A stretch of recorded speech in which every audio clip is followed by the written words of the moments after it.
So, last few days I've been experiencing a pretty strange phenomenon around Maryland, D.C., and Virginia. You know, people get in and out of my car, I don't know, 50, 100 times a day. And you can't help but start having a conversation about politics and about things going on in Washington, D.C., and all the corruption and all the arguments and all the divisiveness and all that kind of stuff. But you know what seems to be the most thing that's missing the most? In these conversations I'm having with people that get in and out of my car around D.C. and Maryland and Virginia, is this so-called obsession with racism, this obsession with oppression. I had a lady just this morning I picked up at about 8:30 this morning. I was taking her over to the Walmart. Picked her up in a town in Maryland. We were just talking and having small talk and started talking about a little bit, how politics seem to get into the discussion all the time. And she just asked me, she says, "Oh, so what do you think about Mr. Trump?" I said, "Well, I think he's doing a good job." She said, "I do too." And she said, "I just don't understand." She said, "I don't understand why people are hating him so bad." She said, "I voted for him," as she was getting out of the car. I said, and you know what? Guess what? She was African American. And that seems to be the theme that I'm hearing more and more as I'm riding around D.C., Maryland, and Virginia, picking up people of all colors, all religions, sexual preferences. There seems to be this particular level of individual who are starting to let it be known that they voted for Donald Trump and that they're happy for the job he's doing. Maxine Waters. I think that you guys on the left, and I hate to say the left, let me just say the Democratic side of the house, as someone who is in the field every day, talking to what are supposed to be the people that you keep saying are being oppressed and discriminated against, are telling a different story. They are telling a story that says, we voted for Donald Trump because we want to drain the swamp. Because this lady actually said to me, we need to build the wall. Because the immigrants that are coming in are not doing things by the law. It has nothing to do with their skin color. It has nothing to do with racism. It has to do with doing things the right way by the law.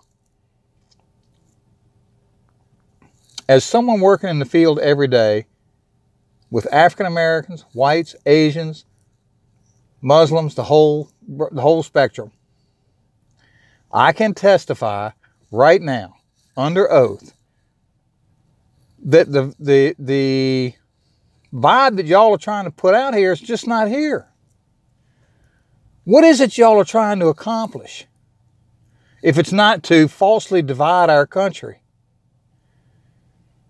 Because if there's any place that you would think there would be this story of discrimination and oppression, it would be Maryland, D.C., and Virginia. It's not there.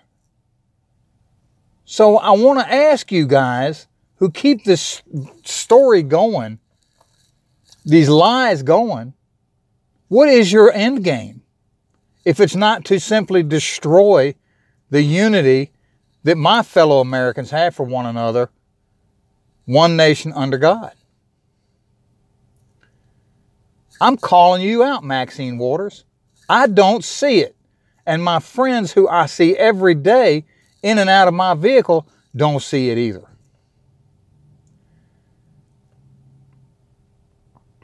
Does our president say some things sometimes that are off color? Yes, that's because he's not politically correct. That's because he's not schooled in political speak. He calls it the way he sees it. He says what's on his mind, and it doesn't always please the senses with everything he says. But I have yet to meet anyone who can actually, I had a lady in here this morning who was talking about our president and about how she didn't like him and about how he is not a good president. And I'm like, well, tell me what it is that he has done that makes him a bad president. And all she could say was, it's the way he talks. It's the things he says. I'm like, okay. So you're saying that because of the way he talks and the way he speaks, that makes him a bad president? And she was like, well, yeah. I said, okay, well, tell me the things that he's done that have caused him to put our country in peril or to make him a bad president. She couldn't come up with any. So again, I challenge you to please come up with some evidence that says our president should not be supported by all the members of Congress in making our country the way it should be under the law of the Constitution.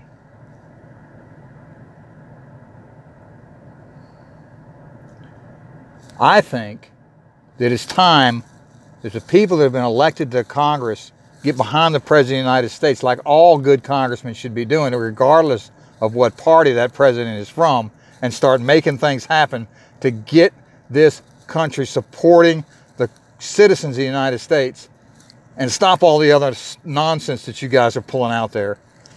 The corruption in Washington is getting ready to stop. It's being called out by our president and by the people that are supporting him right now.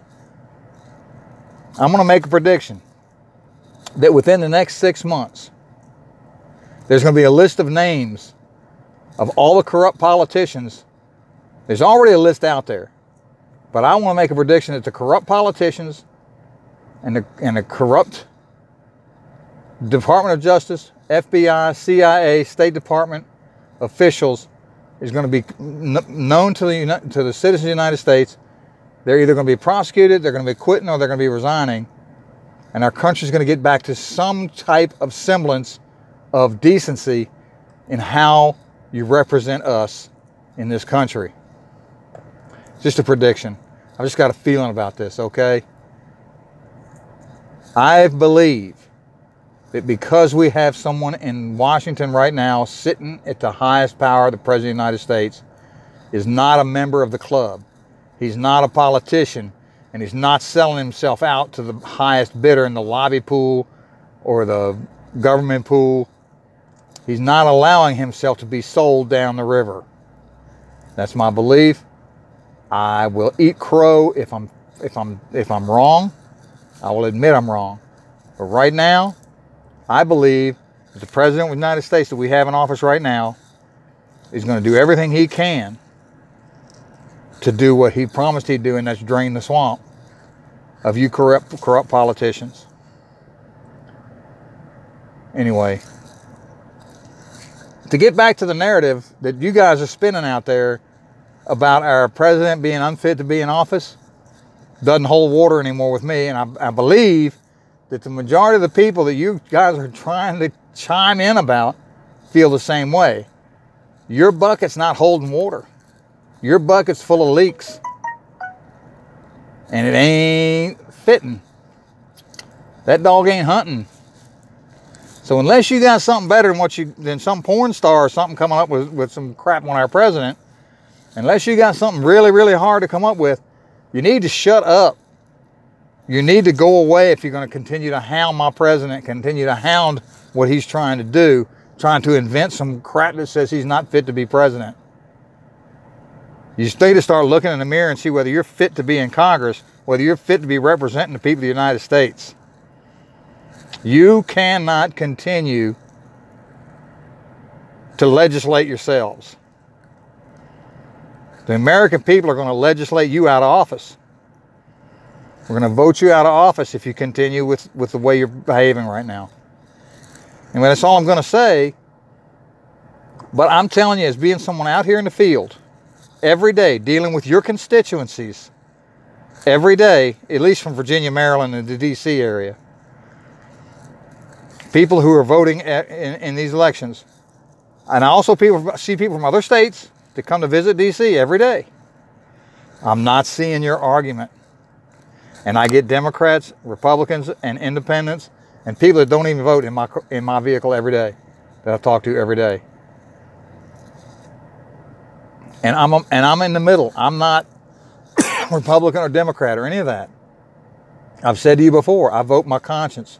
I have voted for Democrats. I've voted for Republicans. I vote my conscience on who I believe is the best person to do what's needed to help our country. Yes, I voted for Donald Trump.